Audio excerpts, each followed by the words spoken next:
Okay, so tonight we're coming to you with an LDS perspective, an LDS conservative perspective. So we were born and raised conservatives and members of the Church of Jesus Christ of Latter-day Saints. And we are making this video for our elected officials, our family, and our friends and our neighbors. We're going to talk about a statement made by Greg Hughes earlier this week about Mitt Romney's impeachment vote. So we find Greg Hughes made a statement about Romney's impeachment vote, as Marty said, and we find it problematic for a couple of reasons. And I'm going to highlight a portion of his statement and then talk about why we find it so problematic. So he points out, I'm going to read his words here. He's referencing Romney's statements. Greg Hughes says that these statements are so strident and so polarizing that they suggest that the remaining 52 Republican U.S. senators from across the nation would be indifferent to the corruption of an election or callous to an attack on the oath of office in our U.S. Constitution. Words matter. Senator Romney's words would infer that Utahns who support our president do so in conflict with his stated Mormon faith and an oath to God. His words accuse Senate colleagues who will vote to acquit the president of failing to measure up to his moral code and abandoning their duty to protect and defend our Constitution. It is simply untrue. His statements on the Senate floor today and in media interviews gave no room for any opinion or conclusion other than his own. It is hubris and it is wrong. So the first thing that we want to point out is that Greg Hughes puts forth a lie here in this statement when he says that Mitt Romney gave no room for any opinion or conclusion other than his own. That is the opposite of what Romney actually said in his statement. He says similar words in his statement. This is from the interview he gave with Chris Wallace. Romney says that I felt without question that I had a responsibility if I was going to honor the oath I made before God to vote the way I believe is right. And by the way, I trust my colleagues in the Senate did the same thing, that they followed their consciences as they understood it. So he very clearly states that he's leaving room for his colleagues to have voted, for their consciences to have led them to a different vote than his. So the first thing that we want to do is point out that Greg really does put forth a lie here. And that Romney could not have been more respectful of the votes that were contrary to his. Yes. But what we find even more problematic is the principle that Greg Hughes is essentially suggesting with his argument here, that by Romney voting his conscience and sharing with us that he did so, he then is inherently condemning any of those who disagree with him.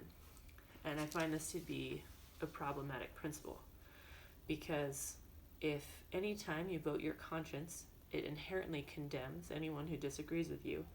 That means in order to avoid condemning your colleagues or members of your party, that you must always vote with them. So in other words, we can't vote unless it's with our party.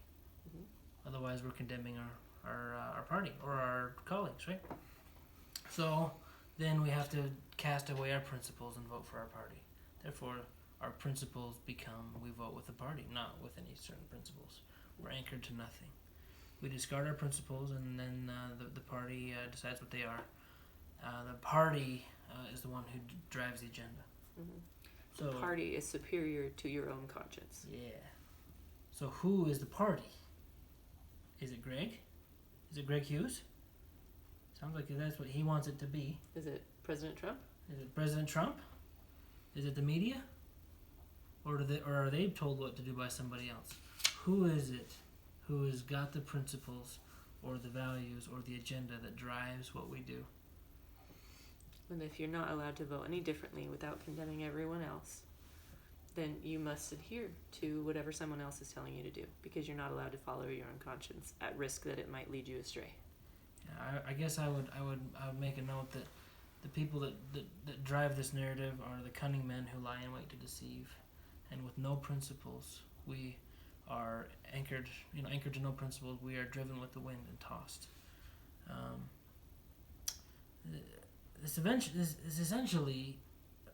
This resembles the plan of the adversary, and the fact that it eliminates choices for us. We as citizens are told to do or to think or to say what the party wants. and we are increasingly not thinking about what our principles are and how they relate to the other side or to our side or whatever. We are just really following our leaders and trying to win against the other side, rather than saying I believe in this or I believe in that, and I disagree with my party because they're not following my principles.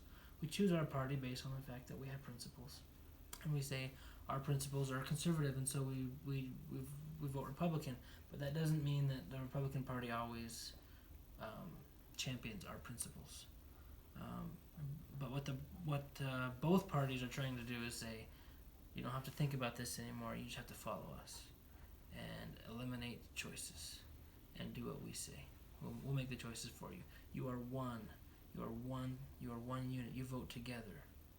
You don't get to think by yourself. And so when we have elected officials who are intelligent people, who we have elected for their talents, their abilities, their knowledge, and their understanding, and we send them to Washington, and we say, you hold my values. I voted for you because you have my values, and I want you to go out back there, educate yourself on the issues, and vote accordingly with your values. Employ my values. I want you to employ my values so that we can receive an outcome that we want. Then we take all these people and all of their intelligence, wrap them up in a big ball, and say, do as you're told. We have cast away the intelligence of our electorate. Mm-hmm. And that same logic applies to each one of us as voters. If anytime we vote our conscience and it arrives at a different conclusion than someone else, we then condemn them. That means if I make the choice to vote for someone and Marty decides to vote differently, I condemn him, he condemns me. My neighbor decides to vote differently than me, then I condemn them as well. My bishop at church votes differently than me, I condemn him, he condemns me. That's not a Zion community. That's not the way that the gospel works. So, I wanted to think about that for a minute. What Greg Hughes is saying is that we are all doing the same thing in our wards to our friends. If he's doing that, he's all by himself, because we don't do that. We don't believe in those things. Mm-hmm. And the danger here is that he is gaining traction by opposing Mitt Romney and trying to fill his sails with wind. And in doing so, he's corrupting our neighborhoods. I don't really intend or understand that we're going to make an effect in Washington, but I want my friends and neighbors to know that I disagree with these statements, and that they are, and that we should act otherwise. Mm. The idea that, there's a bunch of good choices out there, but the idea or the belief that there's a wrong and a right choice politically is where political divisiveness comes from. What did you have to say about that, Shelley, about that there's multiple good ways to make decisions, that Marty and I can arrive at different conclusions based on our experiences, based on our life perspectives, and that both of those conclusions can be good and valid. That there are eternal truths that are unchanging, but there's a whole bunch of other decisions in between where there's multiple good ways to accomplish something. And that is the messaging that the church gives us on the political system. They tell us that there's gospel principles to be found in every political party. And that is because there's multiple good ways to get something done. But the messaging right now that we receive in politics is that there's one right way, there's a good side, and there's an evil side. Whatever side you are on is the good side. Whatever side you're not on is the evil side. And we must do everything in our power to defeat them. Recently, Mike Lee made an effort to limit President Trump's war powers. Mm-hmm. And Mike Lee is principled upon constitutionality, and that's where he came to this conclusion that the president's war powers should be limited. Mitt Romney, with his principles, which are alike with Mike Lee's, that are conservative, and I respect both of these men, and I elected both of them because I thought that they were honest, wise, and good, and that they had good principles that aligned with what I thought was right. Mitt Romney voted with the president on that and against Mike Lee. And Mike Lee, who was and has been recently very in favor of Trump, voted to limit his war powers. And so I just wanted to make a note there that that's a great example of a time when I think that both of their arguments have great merit. and leave it up to them and the rest of the elected officials to decide what's right or wrong or what's going to happen. And eventually, it never went through. But to say that we can't disagree righteously is a mistake. Mm-hmm. And the push and pull of those differing good ideas is what gets us to really excellent ideas. That's exactly how the Constitution came about, was the push and pull of people with vigorous convictions disagreeing and coming up with something that was a compromise everyone could be happy with, and those ideas were better than any of the individual founders' ideas on their own. And that's the same way that our political system should work, but it's been destructed because we've decided that we have to be enemies with one another, that one side is good and one side is evil, one side is right and one side is wrong. The last thing we wanted to do is highlight another, what we believe is a fallacy that Greg Hughes puts forth. This is the last part of his statement. Again, he's talking about Mitt Romney. He said, "It's been made crystal clear today that you cannot be elected statewide in liberal Massachusetts as governor and statewide in conservative Utah as senator and fundamentally be the same person. And now we're seeing who Mitt Romney really is.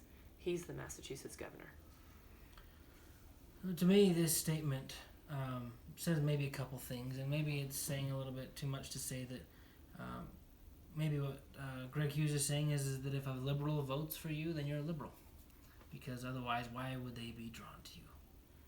It's saying that it couldn't be because of your character or because of yeah, your skills and abilities, or it's pretty shallow to say that that a liberal should never vote for a conservative or vice versa.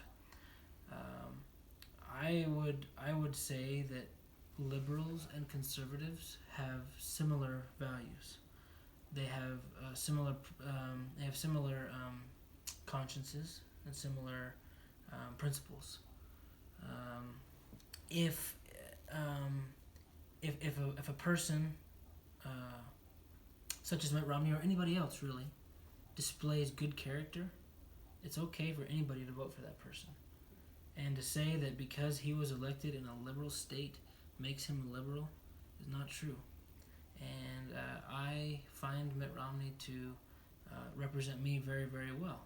And I do not consider myself liberal in any way. I also don't point fingers at liberals and say that they're wrong. But I do say that I have conservative beliefs, and that Mitt Romney does align with what I believe, as well as Mike Lee and others.